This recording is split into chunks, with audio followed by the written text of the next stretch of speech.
Hello, friend and colleague. It's Nikki from Full Voice Music. Welcome to Season 9, Episode 198 of the Full Voice Podcast.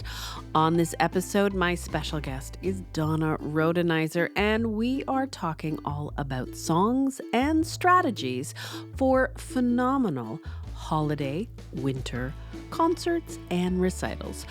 Right here on Season 9 of the Full Voice Podcast.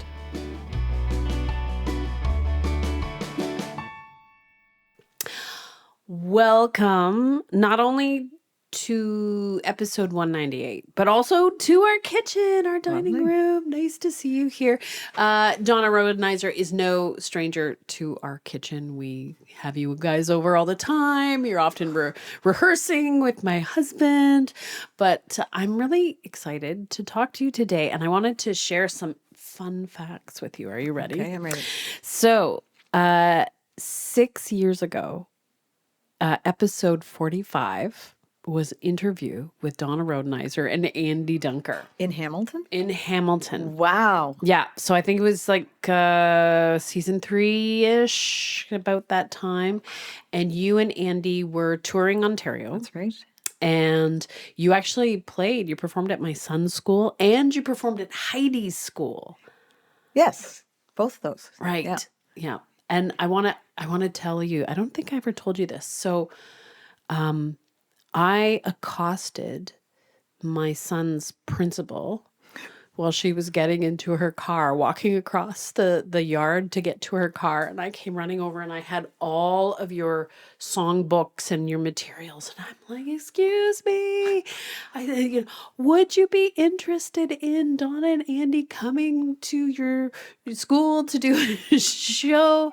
And she was like looking at me with like, who are you? And I'm trying to go home. And all I had to say was, they have both French and English songs. And it was a French immersion school. And they had been struggling to get French performers to the school. So her eyes lit up, and she's like, tell me more. Mm-hmm. And that is how you got to perform at Earl Kitchener. Wow. All right. But I'm not finished. Okay. 4 years ago, episode 119, we did Songs and Studies for Kids with Donna Rhodenizer. That was just after the pandemic had started, and we had stopped working on our book format and had digital one. We did the digital one. We did because everybody was teaching online. And you said, I need a song about this, and I need a song about this, and then I said, do I have about this? And that was right. Fun. And everything changed. Like everything. We literally did a 180, and I think I remember saying to you, I know this product isn't finished yet, but we're going to change direction. And you were like, whatever people need. Yeah. Right. And 1 year ago, episode 173, we talked all about our favorite rounds and cannons. And almost 5,000 people have listened to that podcast. Wow. Yeah. So there's lots of people out there who are learning about rounds and cannons. Wonderful. So today, episode 198, oh my goodness. Bethany, our virtual assistant, was like, what are you going to call this episode? So we came up with songs and strategies for winter holiday concerts and recitals. That sounds pretty official. Right? Yeah. Okay, let's do it. There's no changing the topic. Okay.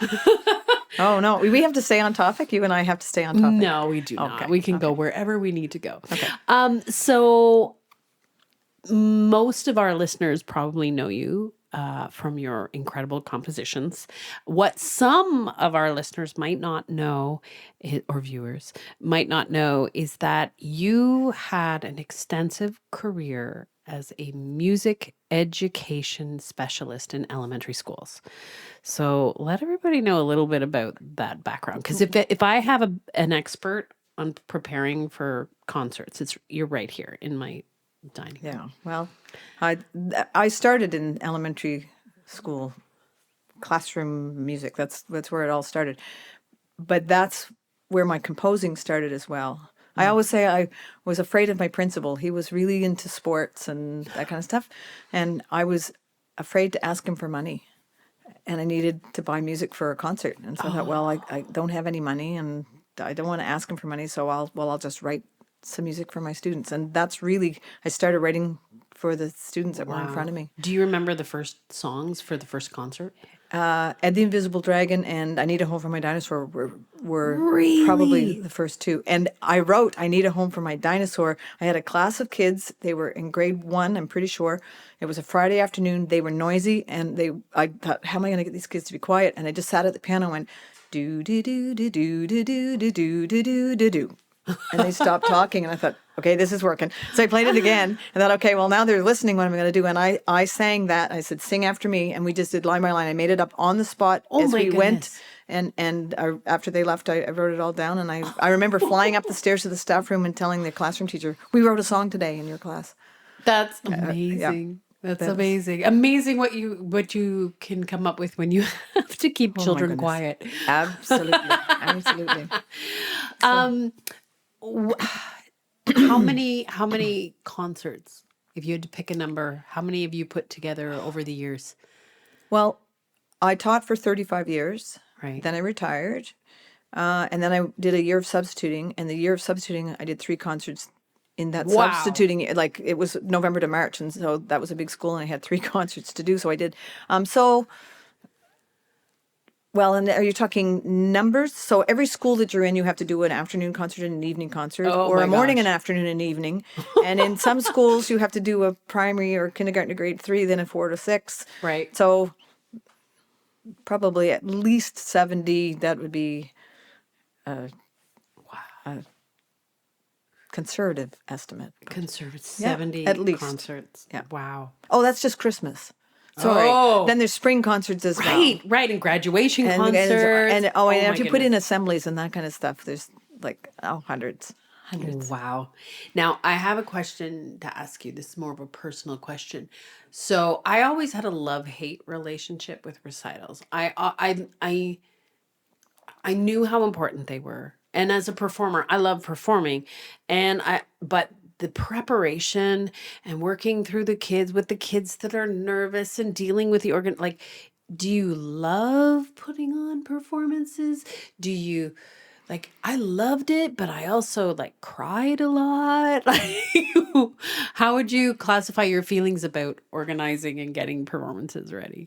Christmas concerts specifically is one of my favorite things to do. Really? In my whole school calendar. Wow. Absolutely. I wasn't expecting that. I absolutely loved it. The kids loved it. The parents loved it. We had so much fun. And it was just such a great thing to be part of, such happy memories, happy musical memories. And I was just at a choir concert this past weekend. The Nova Scotia Youth Choir did performances, and I have 4 students in that choir. Wow. 2 of the basses and 1 of the tenors. No. Are former students of mine. Yeah. Anyway, and I was talking about I said I was looking at Christmas concert videos from the old school, and it said it was happy and sad at the same time. And one of these guys, he's 17, he says, we should have a reunion Christmas concert. Like, all of the previous students get together and just put together one more big Christmas concerts. We love doing that. I love that idea. So like wouldn't that just be a blast? But anyway, there'd be so many students. I know I wouldn't be able to do it. Oh, Thousands of students over goodness. 35 years. Yeah. Oh, anyway, my goodness. But no, it was one of my most favorite things to do. Wow. It's incredible having the opportunity to see your students when they're older and they're still loving music and they're still singing and they're still doing that. Like, it just... it so validates everything. Everything. Getting up at 6 o'clock in the morning and going to work, I wanted to know, Christmas concerts have transitioned into more like holiday concerts, and now more than ever they've transitioned into more like seasonal concerts, and we're trying to be more inclusive and do that.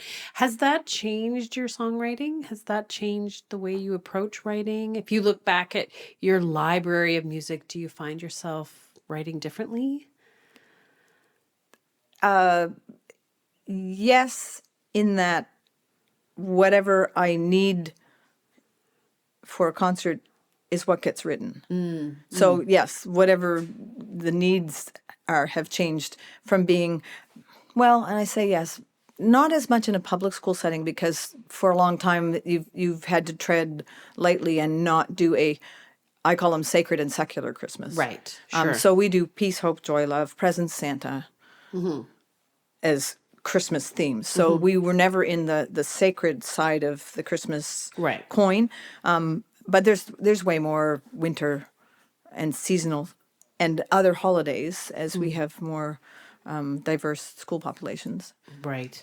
Now, because this podcast is featuring a lot of your music, let's start with some of your favorite pieces that for littles. Like, so if you are working with, say, what would be the youngest kids that you would be putting in those concerts?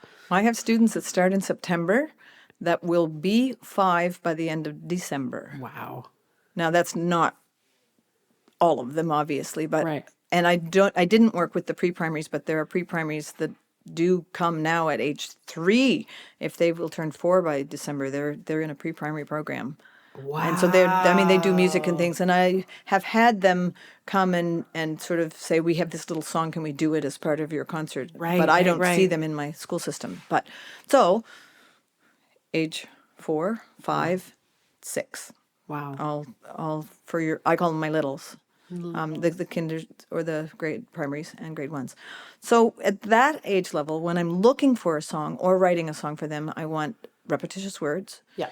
As much as possible, a narrow range or a familiar tune. So you could do like Twinkle Twinkle Little Star, which is a little wider, but because they already have it internalized, that's an easy thing to pick up.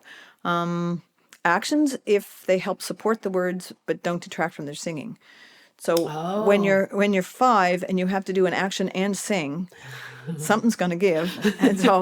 And they also have small instruments, so you don't want to overtax that. And in my school concerts, I have the luxury of having groups of 20 students per class, and I would put together 3 classes. So my students always sang in a large group. Right. So you don't have somebody, well, you still do, but you try to get them to go away. You still have some well-meaning staff person at the back of a gym saying, "Sing louder, we can't hear you." And you're going, no, just do what we practiced. Yeah. And like, I'm not having shouting here, and that's not how Right. it works. Anyway, so when I'm looking for repertoire for them, you're looking for those things, and you also want to realize when they're standing on the stage, they are probably going to forget what they're supposed to be doing and singing.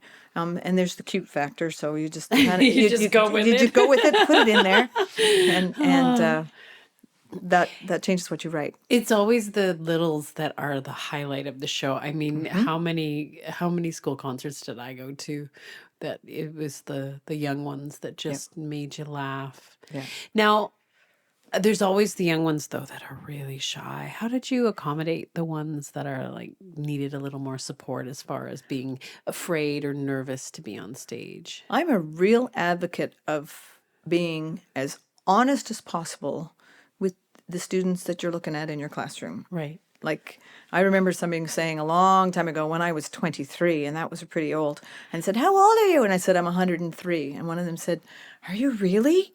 And then I heard a student next to them saying, "Miss Rhodenizer doesn't lie to us. So if she says she's 103, she's 103. And that is the last time I ever lied about my age or anything like, and I said, you can ask me anything. And if I can't tell you, or I might say, I don't want to answer that question, but whatever I tell you is as close to the truth as I can make it for you. So when we are getting ready for concerts, we talk about the fact that they're going to be out on a stage. They're going to look out in the audience and they're going to see a lot of people. Right. Look around this classroom, every person in this classroom, every person in your vocal small group class is going to have someone come to the concert who wants to hear them sing. Mm-hmm. And so all those people will be there. So you talk about that, you visualize, and you say there's going to be a lot of people there. Who are you going to look at? What are you going to look at? What are you going to think about? Are you going to find your mom? Are you going to look at me? And we talk about all of that. And some of that angst and fear is the unknown. Right. Absolutely. And some of it Absolutely. is just looking out at a sea of faces. And so, these are strangers to you, but they're friends and family of everybody else that's in the concert. And you say, and you know what? I don't like going out and standing on a stage and singing by myself, but I would go anywhere and sing with Andy. So if I can Right. take my best friend and go stand on a stage and sing, I'm good to go. And you're going to be here with 50 other people, and they're all going to help. If you forget a word, that's all right, and whatever. We talk through that. If they were older, you'd say, now we're going to visualize, but you don't. Sure. You just chat about Right. it, and I think that goes a long way to helping. The other thing that you can do as much as possible is give them chances to sing in front of someone else that isn't just you. Yes. So in a Yes. private vocal studio, it may be we're going to take a video and you can take it home and show it to somebody, or get the next student that's coming to a lesson to come in and 2 minutes early and listen to the student that's before them, I'm and really that kind of glad you thing. brought that up. That is one of the, I think, harder things with private. It was, and I did everything you just suggested, but we would also do a dress rehearsal, Absolutely. right? Because and then it would just be for the students in the studio. So parents were just told to drop them off, but everybody would cheer each other on. And, Yep. I'd ask them to look around. Do you see Olivia? Do you see Megan? Like, you can look at them, you can smile. But going through that was so huge. Absolutely. And the other thing too, and this is interesting, was videotaping them in their lesson too, right? Like, a lot of them didn't like being videotaped, but they also didn't like watching the Oh, videotape. really? Yes, Yeah, I it find the was kids always want to see no, it was themselves. No? strange. Sometimes they were just Okay. really adverse to watching, and I'd be like, okay, this might be an obstacle we need to address. But I Yeah. love that. With your planning, like your year planning, if you're planning, like, say, a holiday Christmas type of concert, when do you get started? September. September. So Me. yes, Me. The you kids. get. The kids start. I went through. I have plan books from every year I've taught, and I actually have a concert planning binder Okay. that I put together. Anyway, and in that I've got notes. So in September, you want to do your all of your organizational stuff, like, where is the recital going to be? Do I need to rent gear? Do I have the piano tuned? Do I have a live accompanist? Do I have recorded accompaniments? What I'm going to play that on? Are there chairs to be set up, taken down? Who's going to help me with all that stuff? So I would have all that stuff. You plan that in September. You write it Right. all in your binder, whatever. But with the students, from zero to concert, I would see my students 8 times. Wow. Right. So that includes, getting lineups and organizing props and actions and words and songs. And every one of my concerts, the students actually learned a song with their class and then an all-school finale. So they had 2 pieces Right. to learn. Right. And about 4 or 5 weeks in, you can start seeing in my plan book things that they like start doing a listening lesson. So you start to hone, and unless you're treating your class like a 30-minute choir rehearsal, you don't spend No. 30 minutes on Of course. 2 pieces of music. So, you start going into other things. So the 8 classes. Now, I was thinking about that in your vocal studio. Say, I would see my students twice a week. So in a vocal studio, probably once a week for lessons, right? Yep. So you've got a longer span between when you see them and when you see them again. So you're going to have to do other strategies to help them retain what they're doing, learning words and whatever. So, Yeah.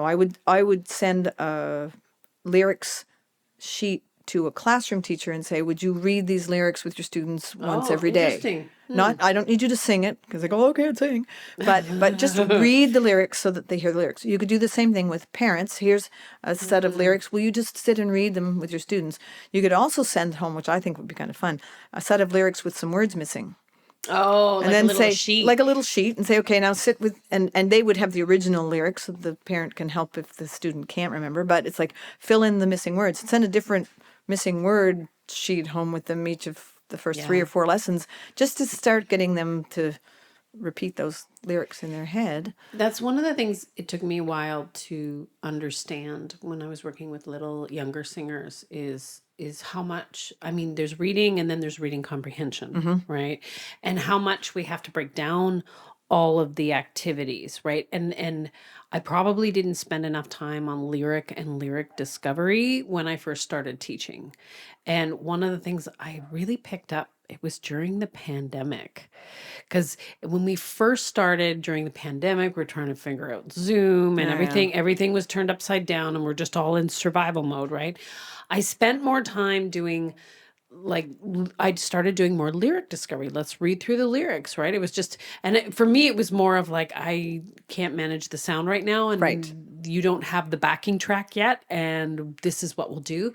But one of my discoveries was all of my students, like including the teenagers and my adults, truly didn't know what those lyrics and those songs were about. It was eye-opening how Yeah. many of them just really lacked that deeper information.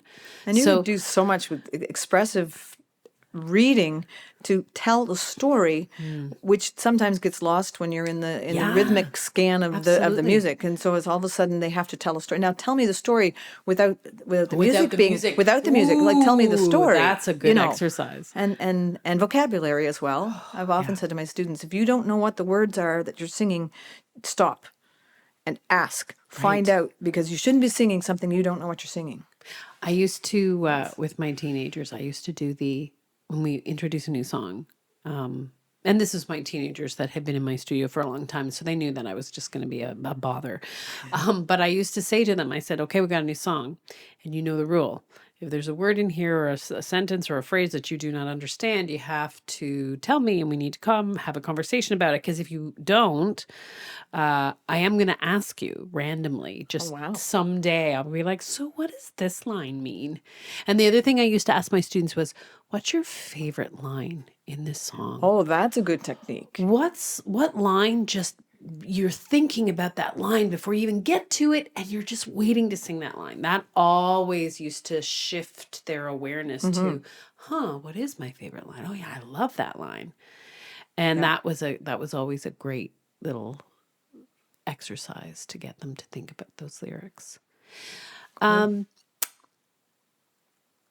What would be your favorite? We're gonna feature some of your songs. So for the little ones, what's one of the ones that you would pull for your, like, if I know this is hard because your library of music is like this 35 years worth of songs. 30, right? And for those of you watching, it literally is this big.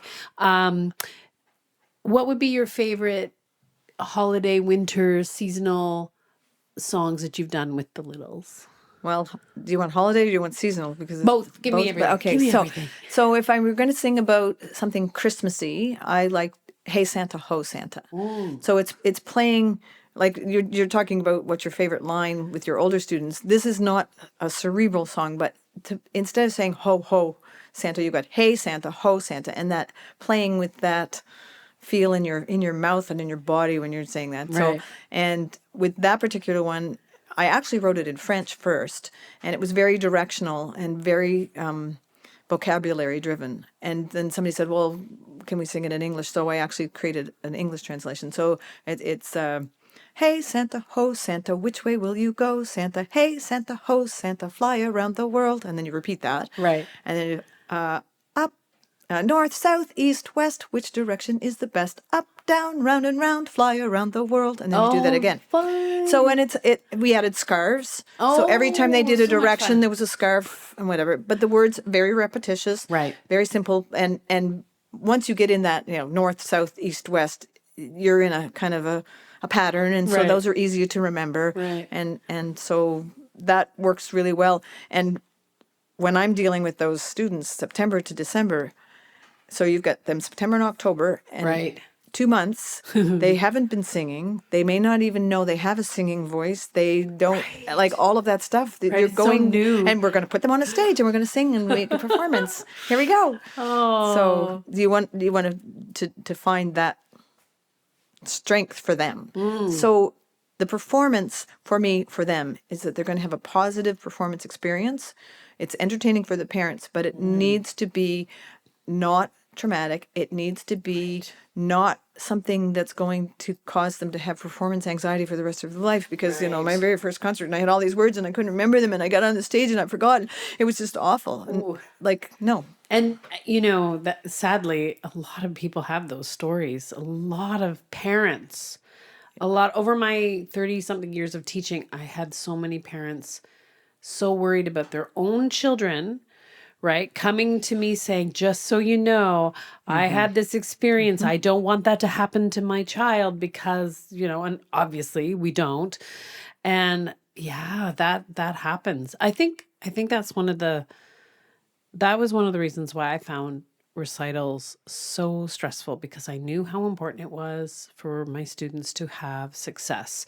And in the private studio, I mean, if you have a student that has a really bad experience, they're going to quit. Yeah. And you're going to, and I've had that. Every teacher, private teacher, has had a student that has quit, or you have the parents that are trying to be protective by saying, we don't want to be involved in performances.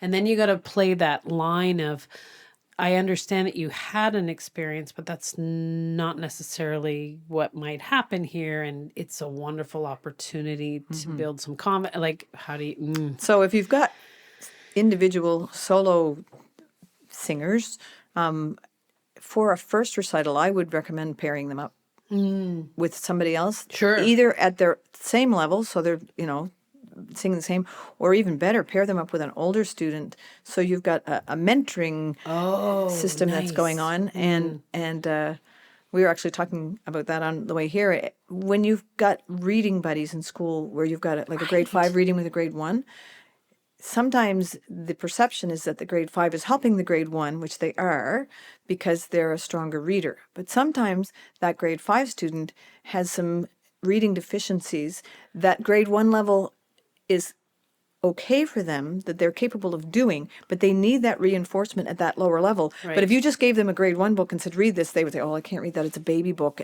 But that's really what they need. So you might have somebody in your vocal studio who needs some help with those foundational things that you're doing at that younger level. Yeah. And they're helping this younger student sing, but yet it's helping reinforce for them without making it seem like you're dumbing down something for them, because they're helping, and they are. But then there's that mutual sort of, they're supporting the younger student back and forth, symbiotic. I'm just going to kind of go off script here for my questions. I know you love when I do that, but you've brought up a really good point just in music education in general, is that the foundational skills are not mastered in like grade 1 or 2, right? Yeah, we're finished doing quarter notes and quarter rests. We never ever will talk about it again. Right. And as a private teacher, that was always a real challenge when you had a transfer student, a new student that came to you from a different school, from a different teacher, and then a month goes by and you're like trying to figure out where the holes are, where the gaps are. And I'm not being derogatory to anybody, and I always approached it like, you know, the teacher did the best that they could, and right, I never was throwing shade on anybody. But it's amazing how our perception of beginner stuff is so, we have to always be challenging, and we always have to be moving forward. It has to be a big piece. I think I shared this with you when we were at the ballpark. Donna and Andy were kind enough to come. Noah was a Kentville Wildcat this summer, so Donna and Andy live in Kentville, so they came to a lot of my son's ball games. But Donna and Andy and I would be talking about anything but baseball over behind home plate. We'd be like, "So, what do you think of this? And could you write a song about capybaras?" And how's that coming, by the way? I have a couple of ideas jotted down, but I don't. But we were talking about that, about those foundational skills. We're always in a rush to get to a higher level, to try something really challenging. And like you said, you want them to have success. You only have a limited amount of time, and you kind of have to pick music that's going to be easy to learn, like you said, very repetitive. And yes, our older singers need that. And I think I was telling you this at the ball field about one of my friends in one of my students. She was in her 70s, came in for lessons. And the reason she had signed up for lessons is because her choral director decided to do like part of Handel's Messiah with their senior church choir. And I'm like, what, why? And it was so stressful for my student because at 70, those crazy little passages are really hard, period, let alone for aging voices. Yeah. So I just went off topic there. But So when you're choosing music for, well, specifically littles, but across all grades, a Christmas concert, a holiday concert put on for parents is not the time to put your student out there with the most difficult piece that challenges them, that causes them anxiety. It's a performance. It's supposed to be enjoyable for your audience, and it's supposed to be an enjoyable experience for your students. So that's not the place right. to put them on the spot and challenge them. Now, I have done that with choirs. Right. I will tell Sure. my choir, we're going to do 3 pieces at this concert. One of them's going to be fun, one of them's going to be beautiful, and one of them's going to be hard. I love that. And they know that. And of course, you think, oh, well, they're going to like the funny one the most. And I've had, students come back and say, oh, that piece, the hard one and whatever. I just love that piece and whatever. However, it's not their only kick at the can. Right. So if you Right. only have a hard piece and you go out and you botch it, then you're going like, oh, like that was just awful. But if it's one of 3 pieces and the other 2 you nailed and the audience laughed, and of course you don't do the hardest one at the end, so they're, Right. and yeah. There's a teacher tip right there. There's a teacher tip. But so they're left with that really good feeling. We made the audience Yeah. laugh, or we made them smile, or they really clapped for that particular piece. so That's where you want to go with that. And if you only have one song that you're singing in a recital, that's not where I wouldn't go with the hard one. Yeah. Yeah. The other thing that I find with older singers who might be nervous or maybe a little bit anxious, humor is a great way to do that, because if they're singing and they're able to ham it up a little bit, Yeah. it could be nervous laughter, or it could just be laughter, but nobody can tell the difference. Yes. And so it puts them at ease. I found that really, really a big deal coming back to school music after 2 years of not singing through the world shutting down period. And so all of a sudden it's like we've got grade 5 and 6 students who have not been singing since grade 2. Right. What are you going to give them? You're going to give them something that can be hammed up, and Right. maybe the class clown that's still not going to sing has got a role to pop up from behind them and go and then come something Sure. And so you've got kids, give them a prop in a vocal recital or something, and then that helps ease that a Is little. that all your music? Majority of your music does have a sense of humor to it. Is that one of the reasons why? Is because you've been trying to make sure that everyone can enjoy themselves? No, that's just a me quirk. My sister says, Donna, you're just weird. Okay, wait. Which you have a sister is this? My lawyer sister. Oh. You just have a weird sense of humor, Donna. Now, speaking of sisters, it was your sister Debbie, who, by the way, is a phenomenal piano and organ player. Yes. Debbie plays at the church in Bridgewater, yeah. and we have been going there and enjoying her talent. It was Debbie that inspired one of your songs about snow. Yes. My sister Debbie hates snow. And Like most adults. Yeah. And so I wrote a song from a kid's perspective called It's Snowing.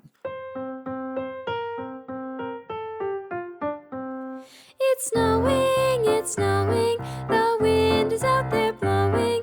It's time to get all bundled up to go outside and play. I know it's cold and freezing, I love the winter season. I love to go outside and greet the snowy winter day. It's snowing, the wind is out there blowing. It's time to get all bundled up to go outside and play. I know it's cold and freezing, I love the winter season. No need to stay inside when it's a winter holiday. The snow keeps falling window. The snow keeps piling up outside my door. I watch it snow from dawn till dark. It gives me great delight.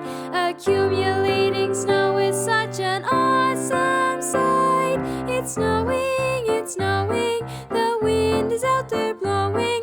My hat and scarf and mitts and boots are ready for the fray. I know it's cold and freezing. I love the winter season. I love to see the snow, a dazzling winter show. I love to see the snow. It is a winter holiday.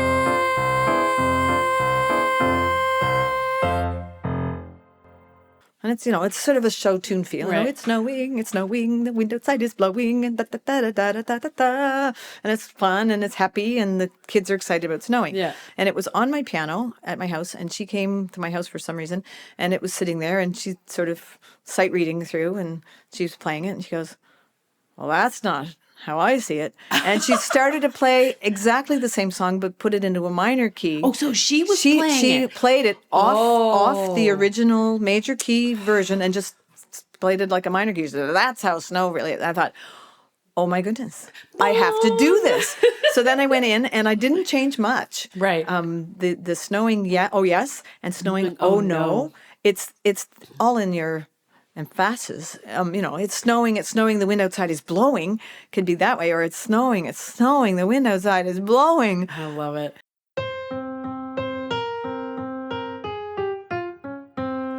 It's snowing, the wind is out there blowing. I know I must get bundled up to clear that snow away. It's cold outside and freezing. I wish I had a reason to stay inside where it is warm and not go out today. It's snowing, the wind is out there blowing. I know I must get bundled up to clear that snow away. It's cold outside and freezing. I wish I had a reason to stay inside my house and take a winter holiday. The snow keeps falling down outside my window. The snow keeps piling up outside my door. I shovel all day long until I'm aching, stiff and sore. I shovel till I cannot shovel anymore. It's snowing, the wind is out there blowing. I know I must go out into this cold and snowy day. It's cold outside and freezing. I wish I had a reason to stay inside my house, to stay inside my house, to stay inside my house until the snow all goes away.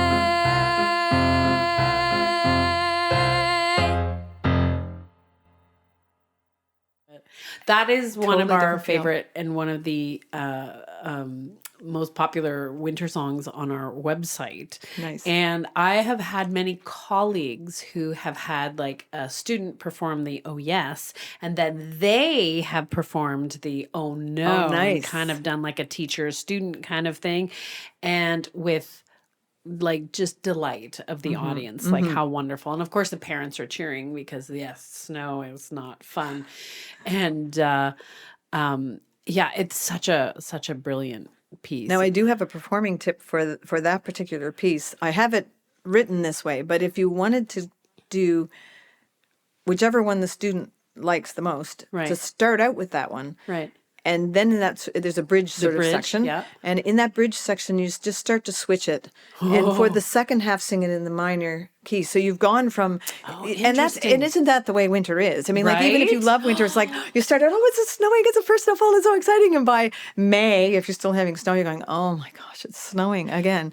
And so you can do a shift in the middle and do half major, half minor, which is kind of fun. But. For us, it's not May. It's like the first snow happens, and you've got your cup of coffee and you're looking outside. It's so beautiful. But then it's like, oh no, it's not stopping. Yeah. Oh, okay, you can stop now. And then the panic sets in. So that's like The what, shoveling. November, early December. Yeah.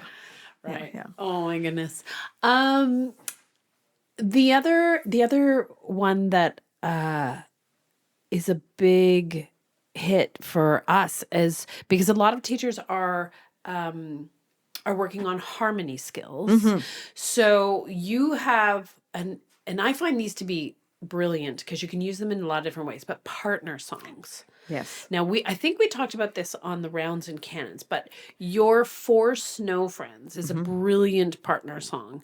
It works. And so it totally works. And that what I love about partner songs is you can have like them sing in unison through one time and then it splits up, or you can have them sing two separate parts and then overlap. Like you can really approach them differently. Yes. Did you ever do partner songs with like your Oh, choirs? absolutely. Yeah. And that's one of the easiest ways to work on harmony, because I would teach one part to one class and then Right. go away.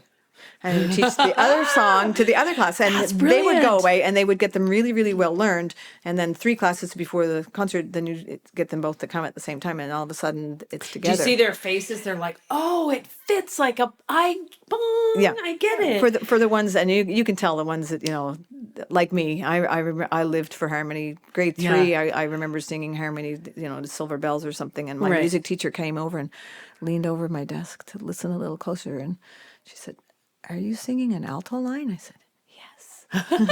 But I sang with my sisters, so we knew that Right. song. But you can see them light up. It's like they love that sound. Yeah. So the other beauty with Four Snow Friends is that one of those lines is quite narrow and for a younger singer, and the other one has got accidentals and it's harder. So you can actually pair 2 different vocal Levels. skill levels. Yeah. And so it works nicely with siblings if you've got one that's ahead of the other one, perhaps.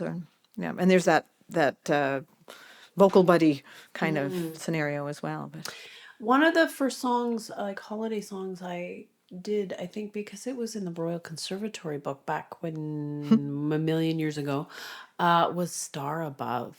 Because yes. now that's one of the things that you do really well, because you have both sacred, like Christmas lyrics for it, and then secular lyrics Yes. for it. So And that one actually started out as totally just a song about stars. So it's Really? So it's Star Above, and you reflect peace and love in the world, and I would like to reflect love and peace in the world. That was kind of the whole thing.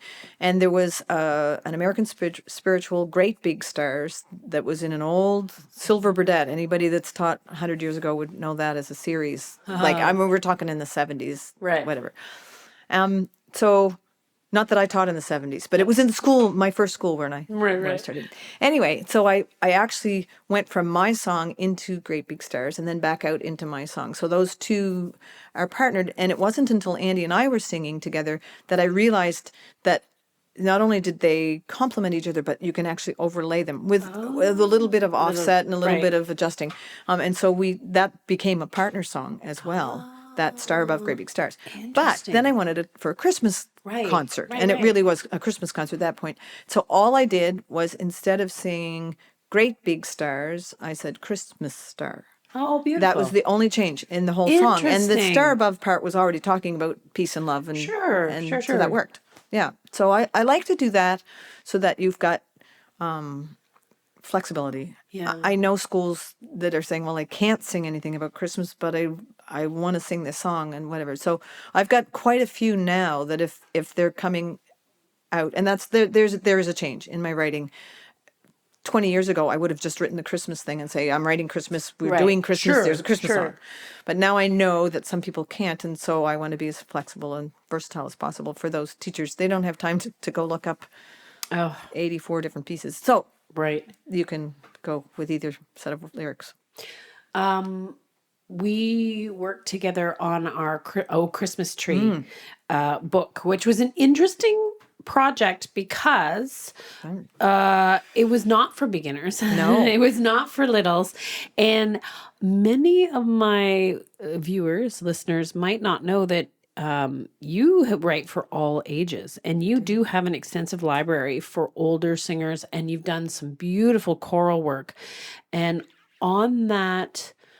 in that book, we have 2 absolutely stunning arrangements. You did a really interesting take on "O Little Town of Bethlehem," which was beautiful. So the original words and a new melody. Yeah. Yeah. And that's an SATB or SAB or unison. I think that all three of those. did- But in your book, I think we did did we do SAB? I think we did, SAAB? Oh, maybe. Maybe. Oh, yeah, no. If you're going to have multiple parts, you at some point in time you got to divide Right. again. Right. So even It's an gorgeous. SAB piece might be SSAA. Right. We had a wonderful ensemble in Hamilton, canto ensemble, and they came in and recorded, and we have two beautiful tracks. So we have "O Little Town of Bethlehem," and then your arrangement of Silent Night is in there. Night. Absolutely gorgeous. Not for the littles No, at all. no. This is a beautiful arrangement. We're gonna feature it on the Nice. on the podcast. So we'll.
That in there.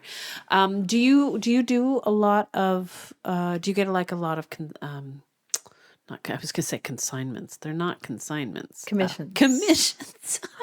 Don't know about consignments. I Here's sell my song. music on consignment. Well, yeah, I do that. If you sing it, you have to pay. Do you get a lot of those for older choirs? Just about all the commissions that I have done have been for older choirs. I expect it's probably because if they're commissioning works and they're willing to pay for a commissioned work, it's usually a more established choir. Right. But I have done some for a treble choir in Truro. But most of the commissions, and I say most, I mean I've done 5 or 6 or 7 maybe, have been for SATB Nice. choirs, and most of them are not Christmas either. I mean, they Right. you know, they want a community piece or a piece about moving on or whatever. Like sometimes they tell me the topic, sometimes they don't. That was the hardest commission I ever wrote, was a piece of music, and they said you can write about anything you want. We just don't want anybody to die, and it has to be for SATB. We're going to that's do no it with a fun. massed choir. There are going to be students in a grade 6 and 7 age group, and a barbershop choir, a church choir, a girls' honor choir, and a community choir, and everybody's got to be able to sing. Oh my goodness. I spent a whole summer. I had the worst Wow. writer's block that I've ever experienced, and I have a 2-inch thick folder of drafts. Really? And that summer, my boys, they would get up in the morning and they say, "Did you get your song written yet, Mom?" I say, "No." They say, "Okay," and then they would go away, and they wouldn't bother me. But that particular piece, it's called "Someone Like Me," and that eventually they sang it at Unisong, which is a choir from each province across Canada, and they did it Right. at Ottawa for Canada Day. And Jeff Jodrey from Nova Scotia was their guest conductor, and he asked if he could take that piece. And I went to Ottawa and sat in the box on the side and watched 450 wow. people sing this piece of music. It was amazing, That's absolutely amazing. amazing. That's amazing. So, just for future, it's good when I ask specifically, like, "Hey, do you have a song about llamas?" Like instead of like, That helps. That helps sometimes. Sometimes, you know, I mean, you have to go and do the research then. But yeah. Oh, wide open things. There's like it could be anything. That's right. harder I agree. sometimes. I agree. yeah. If without a focus, it's hard. Yeah. for sure. Then you just wait for inspiration to hit, and you're going, "Okay, I'm here. Hit me now." And it's like it doesn't come. Well, I was telling Donna, I don't know if it's in the screen, but we have a cactus here. I have to pull it over. Oh yeah, This is the famous cactus. the cactus. The cactus. And I smuggled it into Nova Scotia. We weren't allowed to put plants into the truck, but I did. So take that, Lee. The truck driver was very mean to us. Anyhow, this is the cactus that one of my students gave me. Now, it was like this big when I first got it, and it has thrived, obviously, and I've taken many pieces off it. There's another sister plant over there. Oh, wow. But this was the cactus that my student, I think it was Ruby, gave it to me as a gift. And then I wrote some lyrics and I sent them to you, and I was like, I wrote these lyrics about a cactus, and then we wrote the cactus song together, Yes, which we is did. still one of my favorites. Not Christmas or winter related, but winter cactus or Christmas cactus. We could totally no, is it? How does it go? Dun, dun, dun, dun, dun, dun, dun. Could you do Christmas cactus? Would that fit in there? A Scan? cactus is a prickly plant. You could jam it in there. Christmas cactus. Is a Christmas plant. This is how Donna and I work together, just so you know.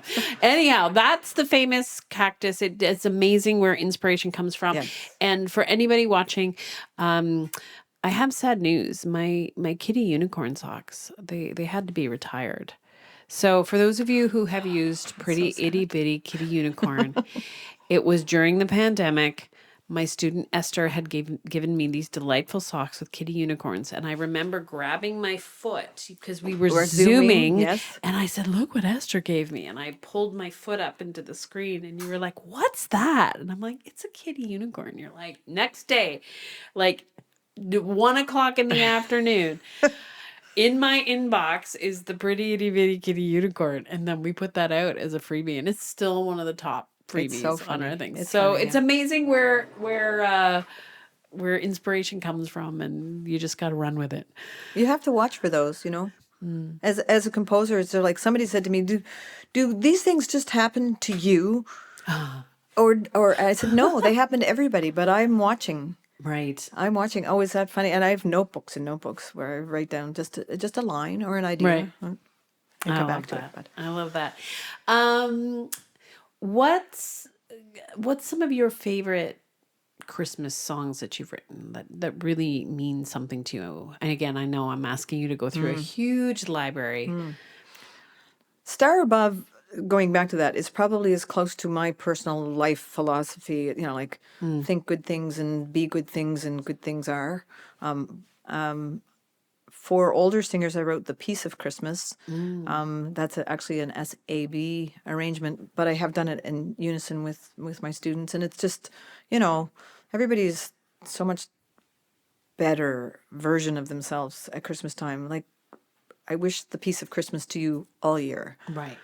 So it's again a secular, but it's about peace and love and Nice. that kind of stuff. For fun, I like It's a Busy, Busy, Busy Time of Year. Oh. And that I wrote. I heard a radio interview, and the announcer was talking to somebody, and they said, "Well, I'm really glad you would take my call and do this interview. It's such a busy, busy time of year." And I thought, "Oh, busy, busy time of year. That's kind of fun to say." Right. I was still driving and didn't think any more of it. 2 minutes later, at the end of the interview, they say, "Well, thank you so much for this interview. I know it's a busy, busy, busy time of year." And they said it again. I said, "Okay, that's twice. You don't have to, go too much." So I wrote it down and I went home and started writing It's a Busy, Busy, Busy Time of Year. And I had a grade 4 class that were just... They were into singing, the whole class, they whatever, and it's kind of a show tune kind of feel, Right. and so that one is a really fun one. Oh, I love that. to do. And Mr. Santa, I've Been Good is another one. So that busy, busy time of year would be, ages 9, 11, 12 up that way. And Mr. Santa, I've Been Good. I wanted to write a song about Santa coming and behaving, but I didn't want it to be a gimme, gimme, gimme Oh, yeah. song. And when we went to the recording studio to do this, and I had written it for my students, and there was an A part, a B section, and then we sang the A part again, I think. And we added a banjo to fun. this particular song for the recording. I love banjos. At least one banjo song in every recording. That's my rule. Anyway, so we said, well, this is such a great tune with the sound of the banjo, and we need more verses. And so in the recording process, you lay in the instrumental track, and then you come back and you lay in the vocals on top of the finished thing. We said, oh, we've got to have more verses than just 2 with this happening banjo. So Sure. we said, okay.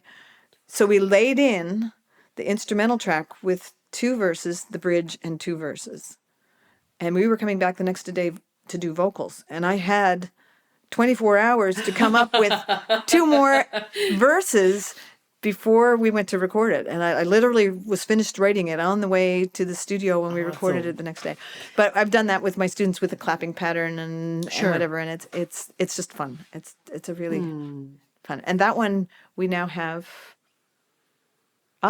Just this fall, I've written that with completely non-Christmas words. In the winter, winter time is so much fun. I think winter time is so much fun because it's such a fun tune to do. That if you can't do Santa, you can't change it because it's all about Santa. And so I went completely winter, and so now it's 2 options. I love that.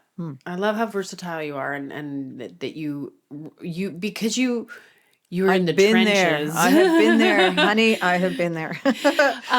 What would you say to, or what tips would you give teachers who perhaps don't love preparing for performances as much as you do? Like what inspiration could you give them?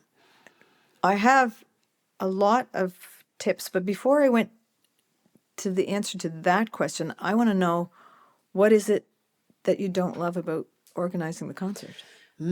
So, is it organizing the venue, renting the thing, getting an accompanist, whatever? So the answer to that is organize, plan it, and make sure that those pieces are in place so that it's not, the last minute thing, I can't get an accompanist now, whatever. Yeah. So plan well and plan ahead and be organized and take that angst out of that element for you. If it's that you don't like picking the repertoire, talk to your students about what they are interested in, let them help inform those decisions and work together with them, as opposed to, oh, I've got to figure all this stuff out on my own. If you don't like the feel of the performance, the recital, the concert, whatever, then look at what you're choosing for repertoire. What do you have to change in those choices that will make that an enjoyable thing for you? Is it a long, sloggy process? Well, why is it long and sloggy? Is it the number of minutes it takes for the next student to get up? Have a student that's singing, have a student on deck, that's their spot, they're ready to go. And then when that person's leaving, that one's going up, the next one's coming to the waiting spot. So all of those transitions are fast. Shorten your concert so that it's whatever. So what is it that causes you to say, oh, I hate this process? And see if you can address that.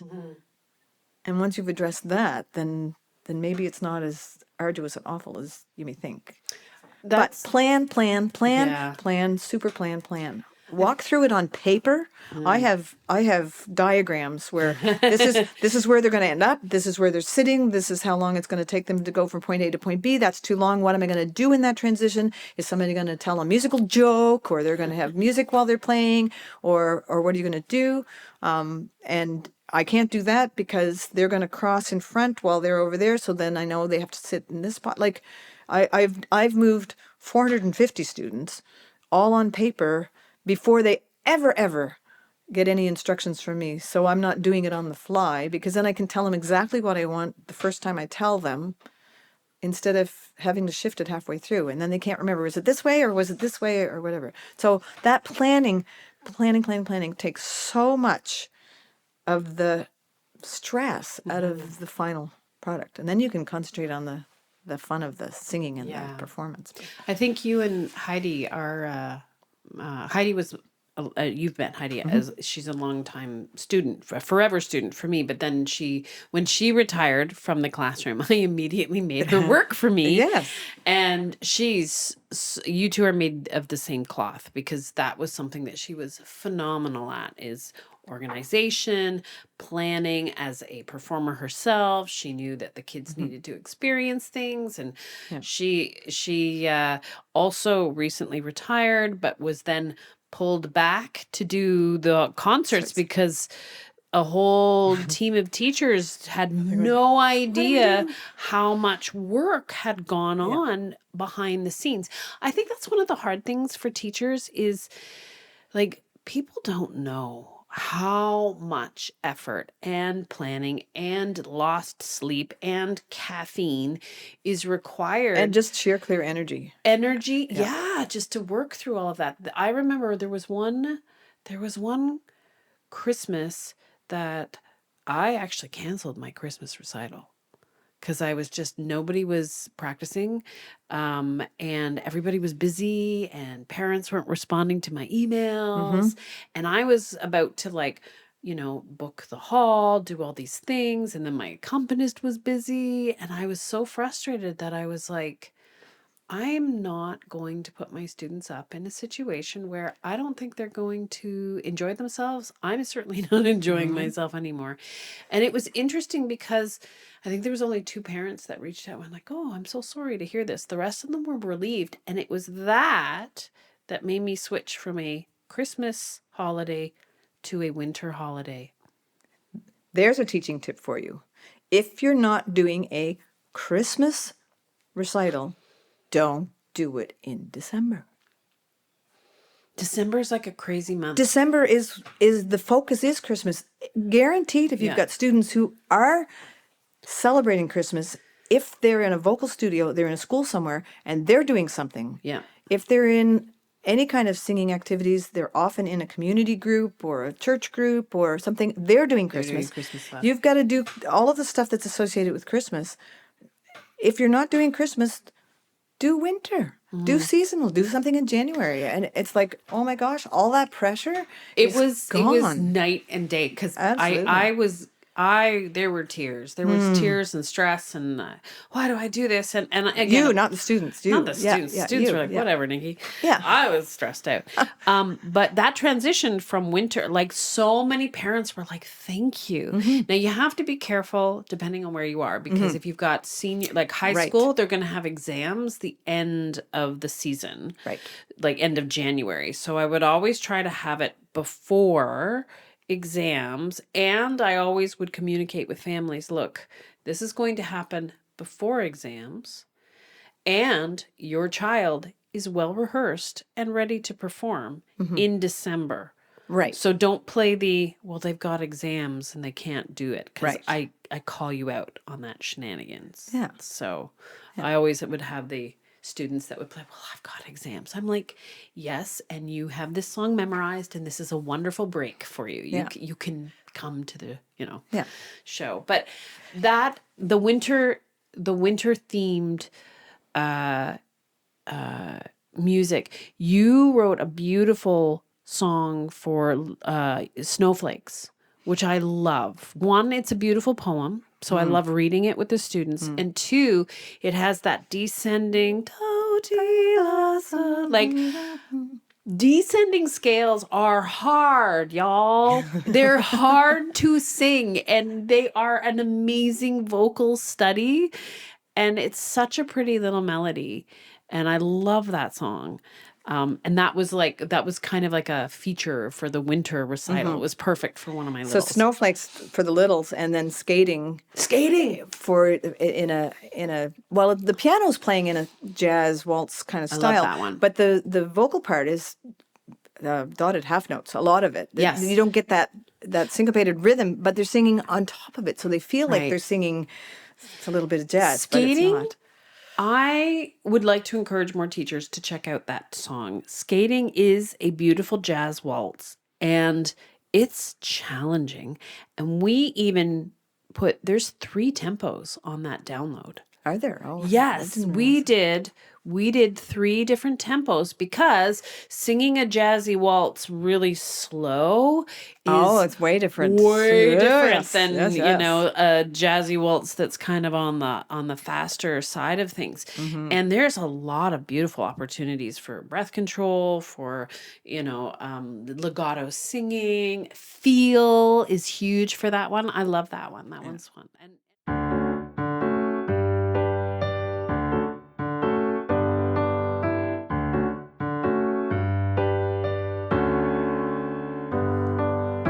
Let's go skating.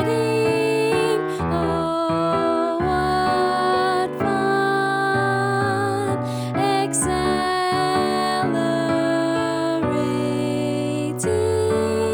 out on a frozen pond.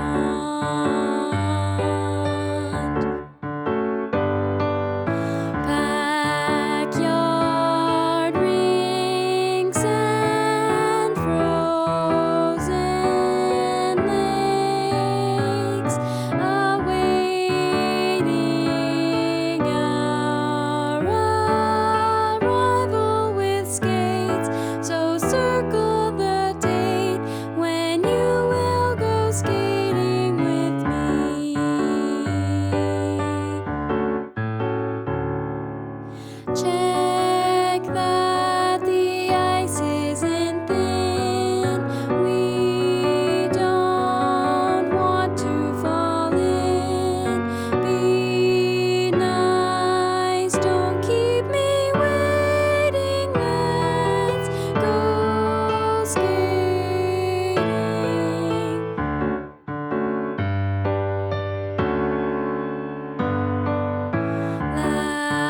Laughing as we whirl and twirl, a grand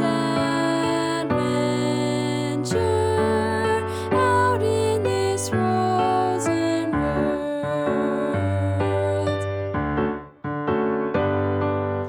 Let's go skating. You will see just how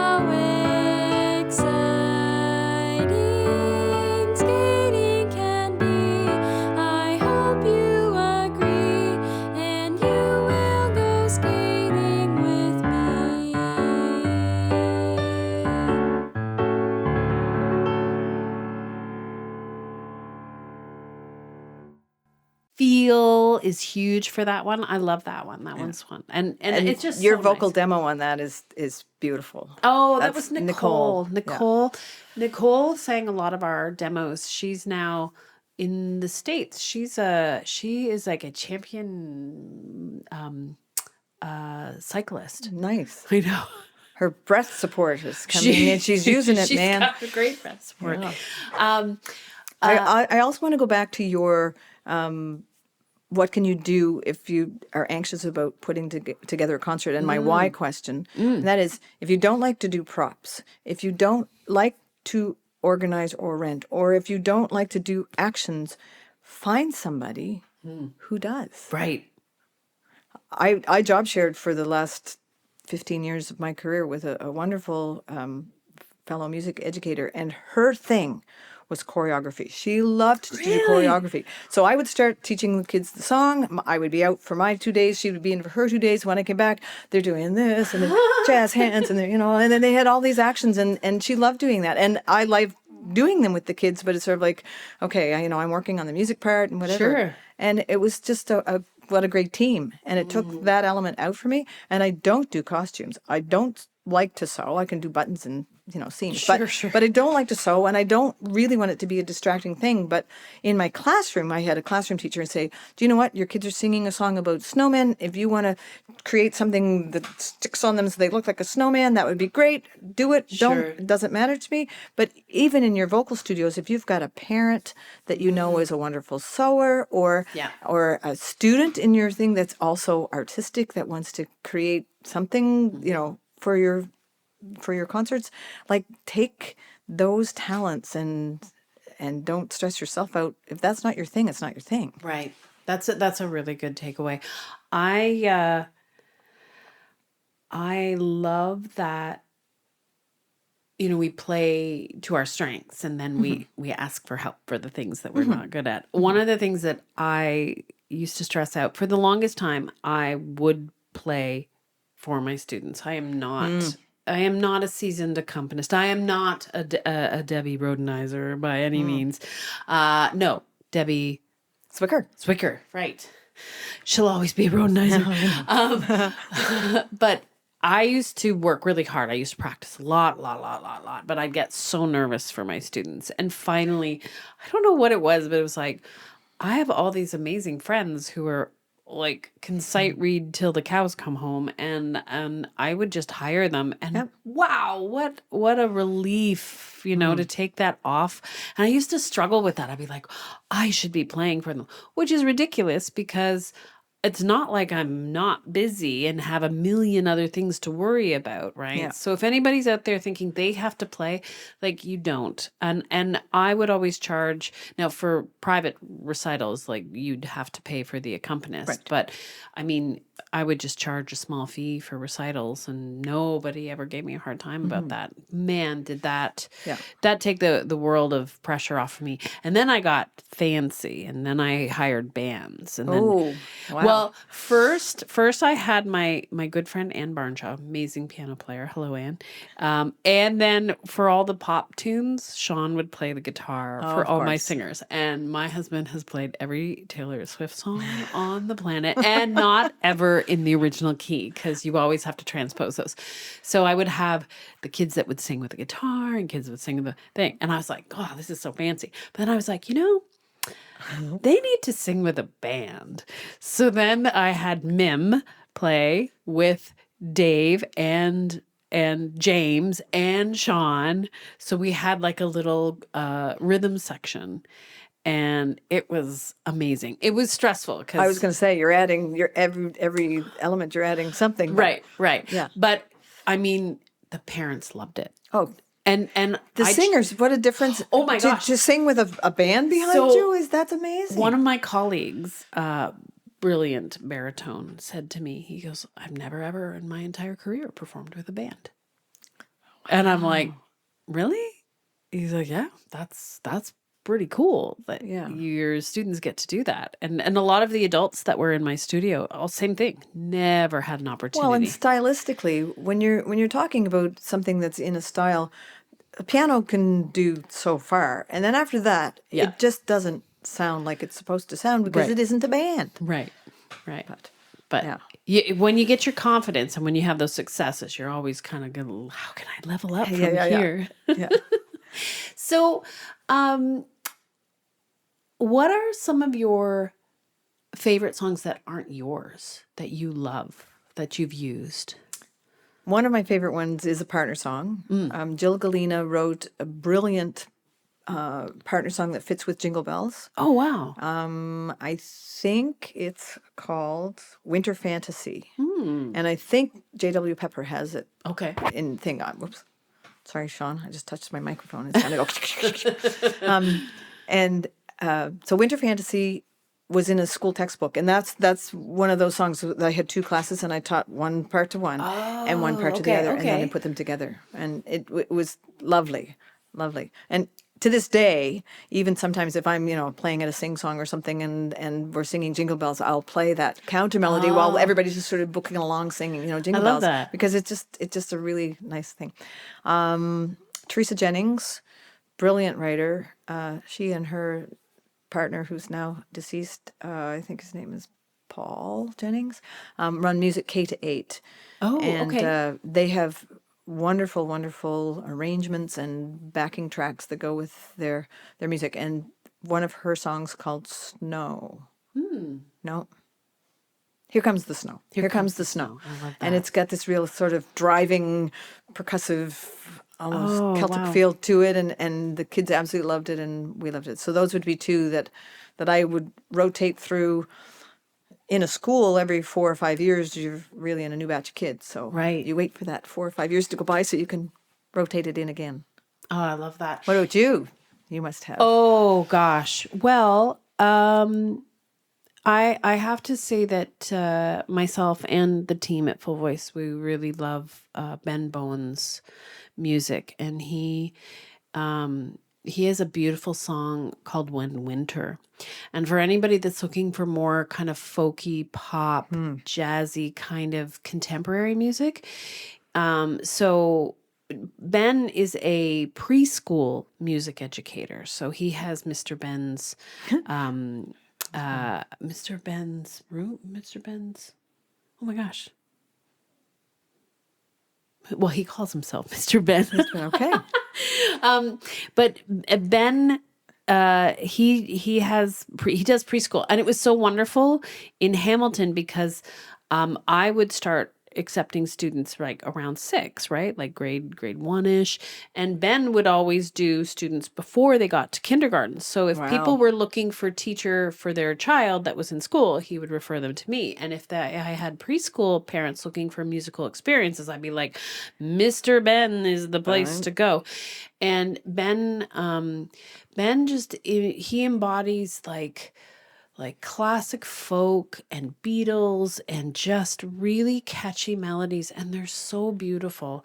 And When Winter is just one of those simple things, and it's just about the changing season, when you're walking and there's that crispness in the air, and it's just really lovely. And I love his stuff. The other one that I love that's in our library is one of Glynn's, which is Peace on Earth. It's a canon. And it's gorgeous. It's just a lovely canon, and it's not necessarily sacred. It's more like peace on earth, and it could be used as a warm-up. It could be used as a transitional tune in a concert.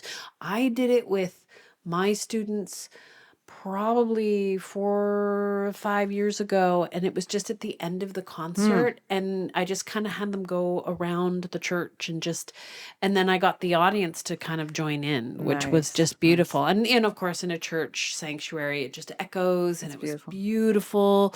And I love those. I love those two songs. I think are wonderful and very versatile. When Winter could be sung anytime, really, of the year. It's one of those changing seasons. The other one that Ben has that isn't really seasonal, but I do want to share it, is Waiting for the Moon. And this one, Ben's music just captures childhood in such a beautiful way. that, as somebody with a 14-year-old that, doesn't want to talk to you anymore, I'm like, I miss that childhood. Yeah. But Waiting for the Moon is about, in the summertime when it's light out, but it's like 8 o'clock and it's your bedtime and you still have to go to bed, but it's not dark.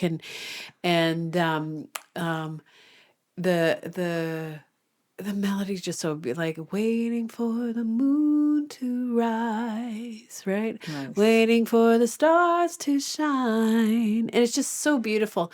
But the verse is, and when we wake up, we'll tell our moms and dads all the dreams we had. And I'm we have full voice meetings and we're like bawling and I'm like, oh, it's we have a rating list when we listen to all the songs that we want to publish, and one is like hell yeah, right? And like Ben and your music is most likely a hell yeah, right? But that was definitely a hell yeah. We were like, waiting for the moon.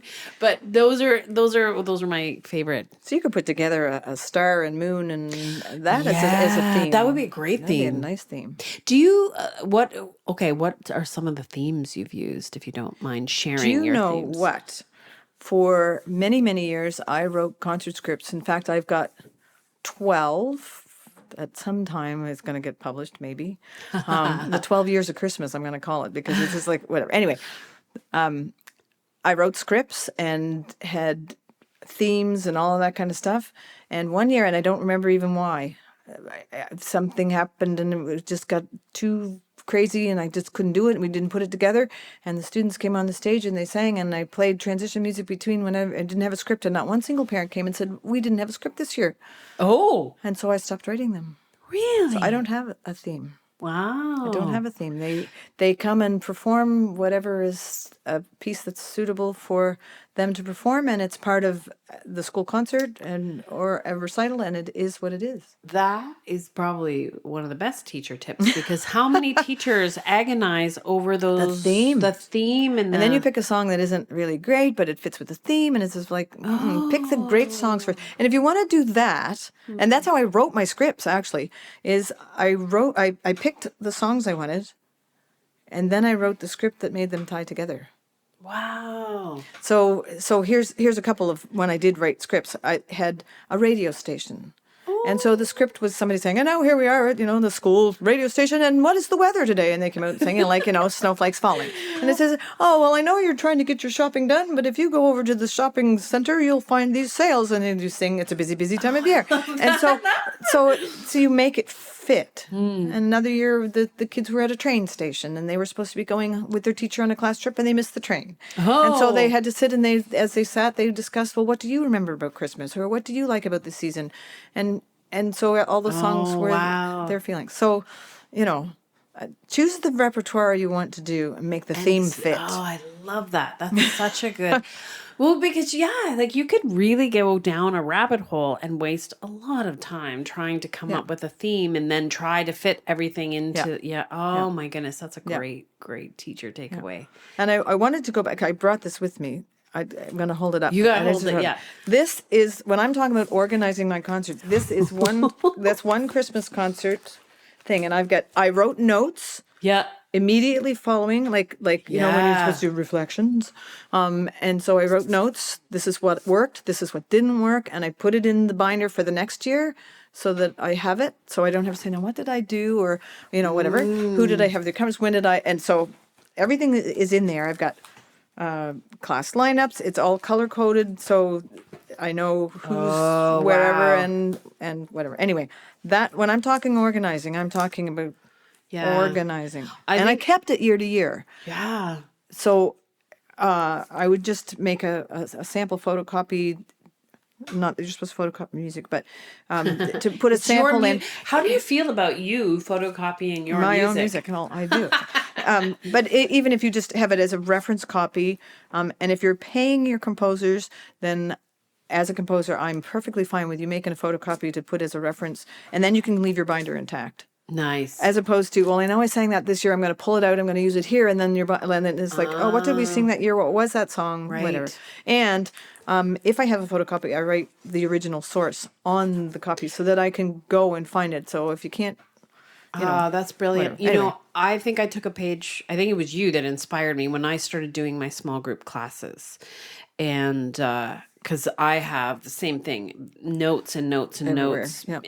And it was so helpful, especially when, we were trying different games or we were trying different things. Like some of them were like total 100% hits and some of them were absolute duds. And it was like, never doing that again. Yeah, and that's good. That's good reference to have. Yeah. I mean, gee. Yeah, no, I think it's important for teachers to reflect on, and I do want to clarify, like when I say it wasn't, amazing or the game didn't work out, it doesn't necessarily mean that it wasn't a good class. It's just my teaching, goals, my objectives weren't necessarily being covered in that game, or maybe I'd use that game somewhere else, or maybe I realized that game was too advanced for these students. I need to maybe take half of that game and use it. Like, it's just like, even I always remind teachers, like, even your worst day of teaching is still probably phenomenal for your students, right?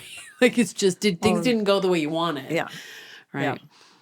Well, and I know there have been days at the end of the day and you sit there and say, I might as well just stayed home today. I didn't accomplish anything I wanted to accomplish. I'm obviously a horrible teacher. I didn't teach anybody anything today. Yep. But you know what? That's pretty human. Yes, there are days where I always tell this when I do my teacher trainings. There's days where I'm like, and I've taught like you for over 30 years. And there were days where I was like, I'm a rock star. That lesson was epic. And I think I'm awesome. And then there were days where my head is on the desk, I'm crying, and I feel like an absolute fraud. Yeah. And what am I even doing here? I should not be like, yes, it's just the way it is. Oh, absolutely. You had those moments? Oh, absolutely. Absolutely. Would you be willing to share a concert that didn't go the way you wanted? Or did you Never ever had a concert. That Wow. No, I don't know.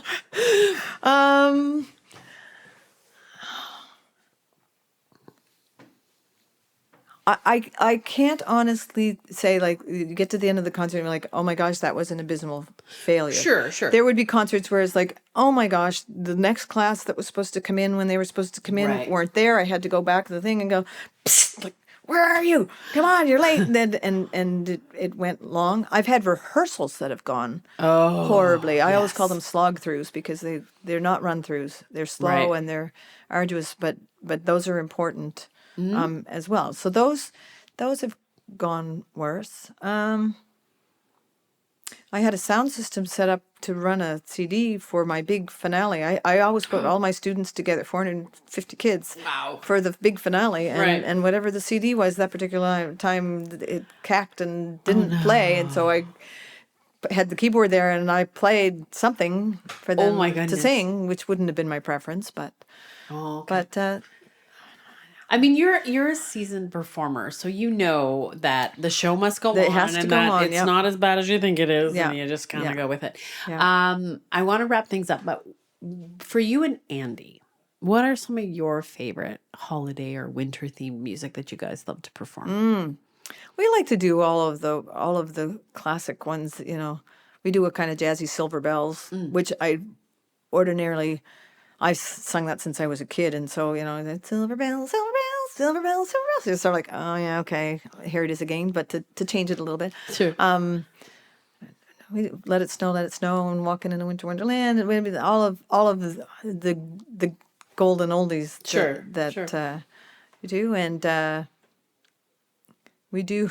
we do a Jolly Old St. Nicholas, and between each of the verses, you realize the chord structure for Jolly Old St. Nicholas is Paco Bell's Canon and the Streets of London and all of those. It's the same chord progression over and over, and so we do that one, and in between each verse, I'll do the Streets of London for one interlude and whatever, and that's kind of fun. But and in my family, Silent Night is always we always want to sing that in parts, and I play my violin. There's a descant. I remember singing that with your family. Yeah, so that's always been a family highlight. Nice. Before you wrap up, my last teaching tip is practice everything. Oh yes. Everything.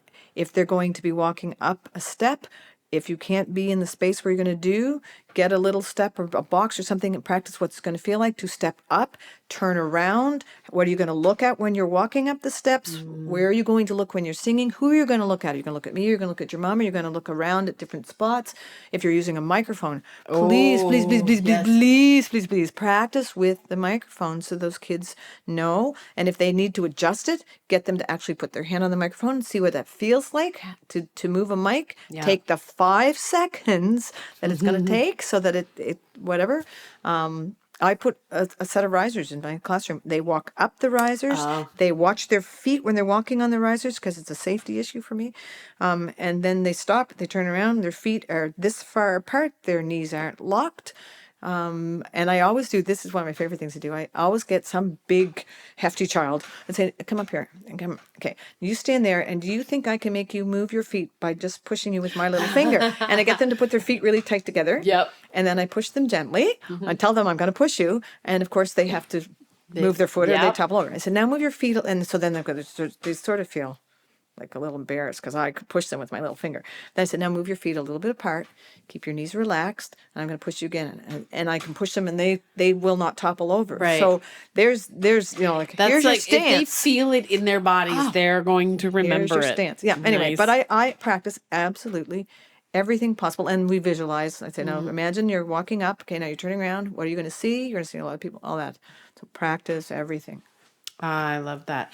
Now, while this may not be a seasonal thing, I would like all my listeners and viewers to know that you and Andy just released a new CD, a new recording. Did. If somebody who might look like me were to want to feature one of those songs as the outro of this podcast, which song would you want people to hear? Oh, What's your favorite song on that album? one of my favorite songs is the bluegrass one, which is called Music in the Kitchen. Oh, okay. But we had an absolutely smashing bluegrass fiddle player play the fiddle part on it, and it's just amazing. And if you want one that's more kind of laid back, I Really Need to Know. It's I just love that one. bass and Yep. Sean Trotter guitar. And it's just a gentle, lovely. Those would be 2 of my favorite tracks to listen to All over right. and over and over. All right. Well, we're going to put one of those at the end. Okay. Well, thank you again, not only for your friendship, your expertise. Donna, you've been such a asset to our whole team. We do reference, Donna gets phone calls from Full Voice all the time asking questions. What do you think of this? Would this be okay? Can you check this out? So you have been like a consultant extraordinaire for our team. I also have to thank you. A heartfelt thank you. You have gifted our library so many beautiful songs. Hot Chocolate Warm-Up Song is one of the most popular downloads on our website. Wow. And it's such a wonderful it's just a little warm-up song that offers a fun, delicious vocal exploration, and of course Pretty Itty Bitty Kitty Unicorn, and Raining Cats and Dogs that was one of the first digital downloads that we had included on our website. That actually kind of opened the door I think so. for offering those. And I want to thank you for that. And to my listeners, to my viewers, if you have been enjoying, if you see smiles with your singers with one of Donna's songs, I hope that you will take some time and invest in a new Christmas or winter or holiday song this season and enjoy something new with your students. So please check that out. There will be links in the show notes and in the YouTube video for all of the songs that we've mentioned. And I wanted to ask, are you ready for winter? Like, it's it's fall. It's like, it's end of September here, middle of September. Are you ready? I have to put away my music composing tools for a little bit and help re-roof my house. So Oh no! I'm not ready for winter. No, Oh my goodness. I'm on the ground. I don't do roofs, but Okay. no, I'm not ready for winter. I would be on the oh no You'd be winter, oh no? It's snowing, oh no. I would be with my sister. Especially on if you're that up there with the roofing. Yeah, no, I don't yeah, wanna do oh that. no. No, I don't like the snow anyway. Ugh, I feel that. I feel that I feel that in my I don't bones. like, no, I will rephrase that. I love snow. I don't like being cold. So if you Amen. could have snow without being cold, I'm in. Right. I feel that too. The achy joints and I love The I love fireplace. The The fireplace is good. Yes. Fireplace. Next time if we do a podcast, we'll do it by the fire Okay. because that is the best place to hang out. I love the snow when I can sit by the fire with a coffee by the fire. Oh, she's writing down a song. Yep, you got to write that down. Oh no, we'll have a new song soon. So- I love the snow if I can sit by the fire with a coffee. Full disclosure, and my laptop. I love to work by the fire and, answer all my emails there. I love that. But going out and playing in the snow is not anything like I just don't. And we have a little wiener dog. So snow is really hard for her because she's just so low to the ground. Oh, yeah. So we actually have to shovel paths for her to get out to go to the bathroom. And then in the wintertime, we actually do a little racetrack for her. So we, that's we good. go all the way down there and and then she runs around and I'll have to put that up on a video somewhere. But yeah, anyhow, I want to thank you for your time, for your expertise, all these wonderful teaching tips, and of course for all your music. Thank you so much. You're very welcome. A very special thank you to Donna Rhodenizer for being the guest in my kitchen right here on the Full Voice Podcast. My friend, please check the show notes for links to all of the resources mentioned. And I will see you next time on the Full Voice Podcast.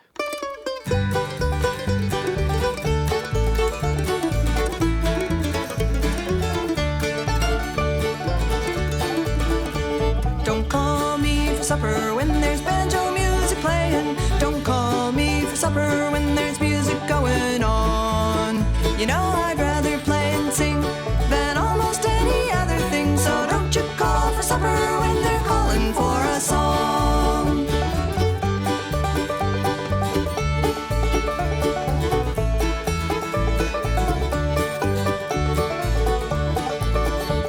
Don't ask me for nothing when the fiddle starts tuning. Don't ask me for nothing when the fiddle starts to play. The music calls to me, and that is where I gotta be. So don't you ask for nothing when the fiddle starts to play.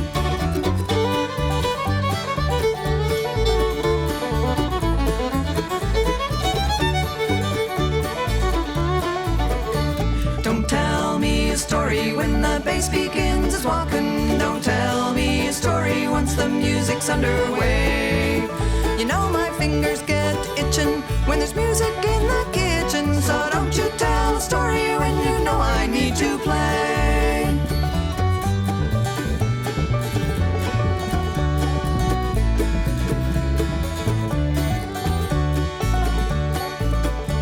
Don't call me for supper when there's music in the kitchen. Don't call me for supper when there's music going on. I'd rather play and sing than almost any other thing. So don't you call for supper when they're calling for a song. I'd rather play and sing than almost any other thing. So don't you call for supper